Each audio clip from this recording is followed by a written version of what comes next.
Okay, the competition is spicing up. We are hearing so much news about AGO upgrades and decisions, and every team trying to survive the next few races just so that they can get to the summer break. Silly season rumors are spreading like wildfire, and we are definitely in for a spicy and chaotic couple of months. So, here is what is going on in the world of Formula One. Let's dive right in. Hello, everyone. Welcome back to the channel. Last video, I did tease you all with a bit of Ferrari AGO upgrade news, and we saw that Ferrari were planning to bring a new upgrade for the engine in Austria, and we were expecting a 5 horsepower increase. They were anyways expecting the AGO results to be in their favor, and they were already working on the engine behind the scenes. And today, from a bunch of contradicting sources we have found that the estimated 5 HP increase in engine output is actually 15 horsepower. In Formula One, horsepower debate is essentially the ultimate measuring contest, okay? Dividing the grid into like two different camps.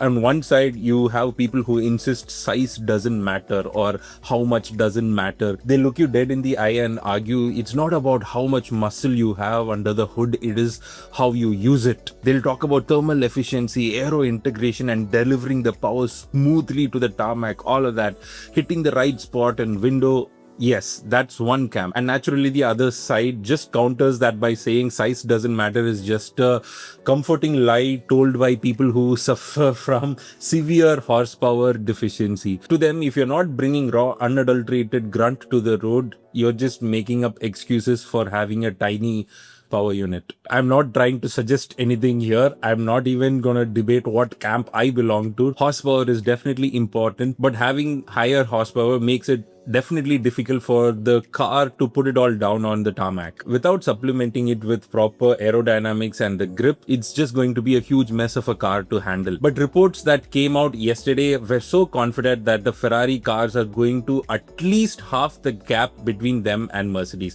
Now in Barcelona, the gap was around 0.08 seconds. That is because Lewis had a godly Q3 lap and finished P2 in qualifying, and Charles Leclerc crashed, so we don't know the average speed of that car. And the previous reference was Monaco, and Monaco is not the ideal track to measure the true performance of a car, so we have to look back at Canada. And in Canada, Lewis finished P5 in qualifying with a gap of 0.3 seconds to George. So if what the reports say are true, Ferrari will be somewhere close to 0.15 seconds behind the Mercedes in qualifying. And in the whole week, one of the most interesting topics of discussion that is developing is that how Ferrari used to be Charles Leclerc's team and now it is slowly becoming Lewis Hamilton's team. And I kind of see that. We always see this happening in business side of Formula One and outside of Formula One businesses as well, right? Sometimes when a company is not growing, sometimes when companies are going through a slump and there needs to be something new innovation, new excitement that needs to be brought into the company, the board usually hires an external leadership board member or a CEO to come shake things up inside the company. I believe Charles Leclerc was very young when he joined Ferrari and he just adapted into the way of how Ferrari did things. Even if we had suggestions on how to do things, it will always come from a place of, yeah, Ferrari, this is kind of how it is and this is what I want to suggest. But when it comes to Lewis Hamilton, you have hired a 7-time world champion who has won championships with 2 different teams. So he definitely knows the behavior skills of a championship winning team. So when he comes in with authority to ask for changes, yeah, you obviously listen. So when a 7-time world champion says, folks, this is not how a championship winning team does briefings, or this is not how we race, this is not how we do a setup, you have to shut up and listen. And in fact, Lewis, with the changes that he has done, he has exposed some of the weaknesses of Ferrari and how he is addressing it, right? For example, there is clearly something wrong with the Ferrari simulators, because every time Lewis used the simulators as a reference for a setup, it didn't work, and then he just went with gut feel and suddenly he has scored 3 podiums in a row. Lewis also exports the difficulties that he has been having with the brakes. For example, yes, the old Ferrari way of doing things is you're an Italian company, you prefer an Italian manufacturer. Brembo, you tried to save the relationship and you always had the Brembo brake disc. He comes in and he says, no, I want to go to a French company, and suddenly the brake issues of Ferrari has been not just exposed but also kind of solved. And the fact that now Ferrari is talking about innovations is exposing the fact that there was no innovation till then. Lewis had to come talk about innovations with the team and how Ferrari needs to be the team that other teams look at for innovation, and all of a sudden we are seeing a proper title contending championship car. Now, speaking of innovations, there are reports saying that Ferrari are building an engine pushing the hot cylinder concept. Now, the report suggests that they are even changing the alloy that is used to make the engine head to work at a slightly higher temperature to be more efficient with burning fuel and to get more power out of the engine. And the best news of all of this is that Ferrari is bringing in new fuel from Shell for the new upgrade. So Ferrari aren't just innovating, they are forcing their partners also to innovate and join them. Folks, I am genuinely seeing a Ferrari that I have not seen in the past 15 years. I am seeing a Ferrari team that smells a championship incoming and is hungry for it. I am seeing a Ferrari that is setting themselves up for Lewis's 8th championship, 8th or 9th, depending on what camp you are. Fight it out in the comments, I don't care. So the next Austrian GP, all my eyes are going to be on how Ferrari is going to do. In fact, not just me, the whole world's eye is going to be on Ferrari, because they made such a big statement in Barcelona that this is not going to be a one-off success. So let us see if there is anything Mercedes can do to push Ferrari back. There was also another update about Ferrari's diffuser being disallowed, and Mercedes diffuser, which is similar in concept, got allowed. FIA clarified that it was because of geometry and Ferrari might rework on their diffuser and bring it back. But that is also another innovation update that I definitely would love to highlight. Once Ferrari brings the upgrades, we'll definitely talk about it a bit more. So the last episode, we spoke about how we didn't have a clear update on what the actual issue of the Mercedes engine was, and all that we knew was the reason for Kimi's DNF in Barcelona was the same as George's DNF in Canada. And now it has been confirmed it is definitely because of the battery, especially when it gets hot. So Mercedes are actually looking at external thermal consultants to get a fix for this issue. Mercedes' technical director James Allison says that they are going to bring in upgrades slowly and hopefully the issue will sort itself out. And for now, because there are not many updates coming towards us about Austria, I'll have to say they are just praying and hoping that the issue doesn't happen again in Austria. Not the most exciting update for Mercedes fans, but this is what is happening in Kimi and George's house right now. Speaking of Kimi, Kimi's dad Toto apparently made an offer so low to Max Verstappen to join Mercedes that it was laughable, and Max said no.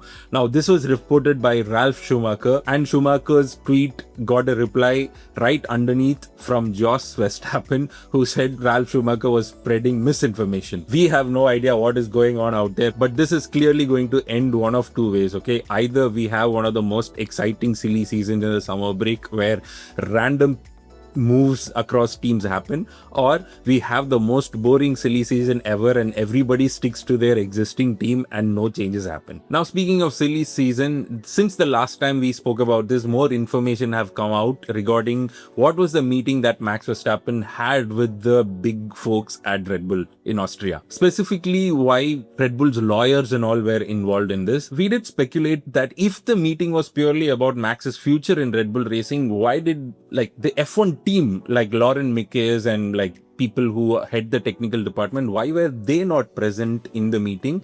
Now we got kind of an updated answer to that question. Now this goes a little deeper than the racing itself. In F1, pretty much every team is one single entity, or let me rephrase it and put it in another way. One entity owns one team, except Red Bull. They own two teams. In the broader rule book of Formula One as a sport and business, there is nothing against having two teams. But other teams, specifically Mercedes and McLaren, have been pushing back on this for years now. And it is for very good reason. When you own two teams, team orders can be given to 4 drivers instead of 2. For example, if a Racing Bull's V-Carb car is going ahead of a Red Bull racing car, chances are the RB car will just move out of the way so that the Red Bull car can pass. And this has happened so many times in the past. So the question of fairness has been raised so many times. The FIA has never intervened, but the voices are getting louder and louder. So Red Bull has always had this negative pressure from the competitors on the business side of Formula One. So apparently, in the hopes of convincing Max Verstappen to stick to Red Bull, they had offered a majority stake of Racing Bull's V-Car to to Max Verstappen. Now, this isn't like throwing a lot of money at Max Verstappen. This is actually a very smart move, okay?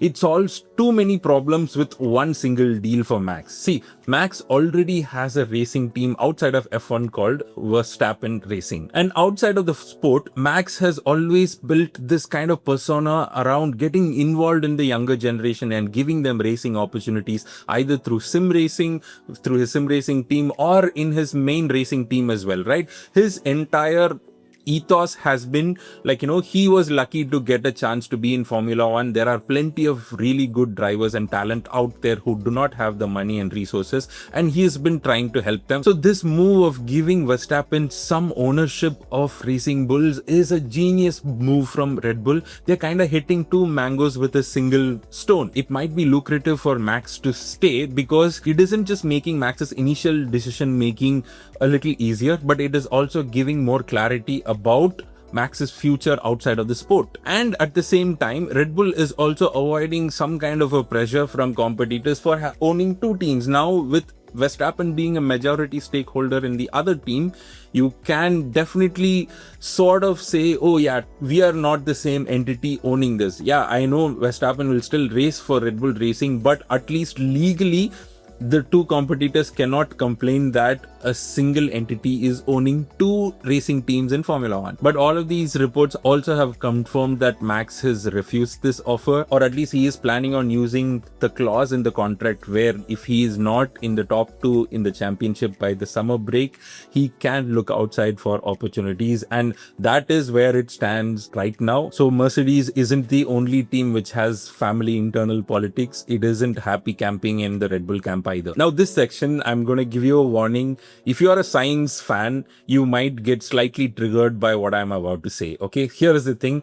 I do not hate Sainz. Okay, I've always, in fact, respected Sainz a lot when he was with Ferrari. He is a great driver and he always looked like a decent human being outside of racing as well.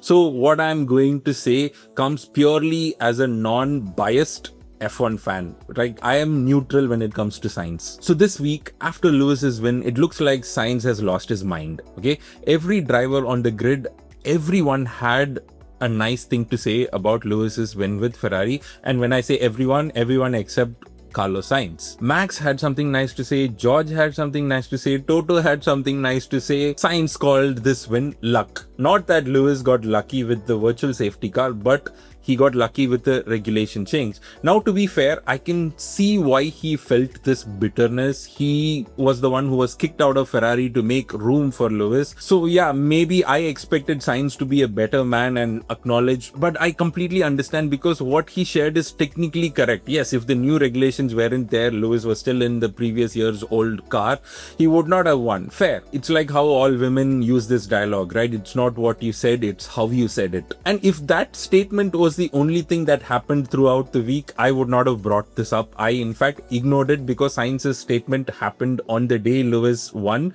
and it has been old news for now. But then yesterday Sainz dropped a banger idea. Okay, I call this a banger idea because it kind of makes sense, but the idea came from Sainz, who has just been bitter about Lewis Hamilton, who was kicked out of Ferrari, and now that Ferrari is on an upward track, he has joined Williams and Williams' future looks really bleak, and he has been fighting for P16 in qualifying.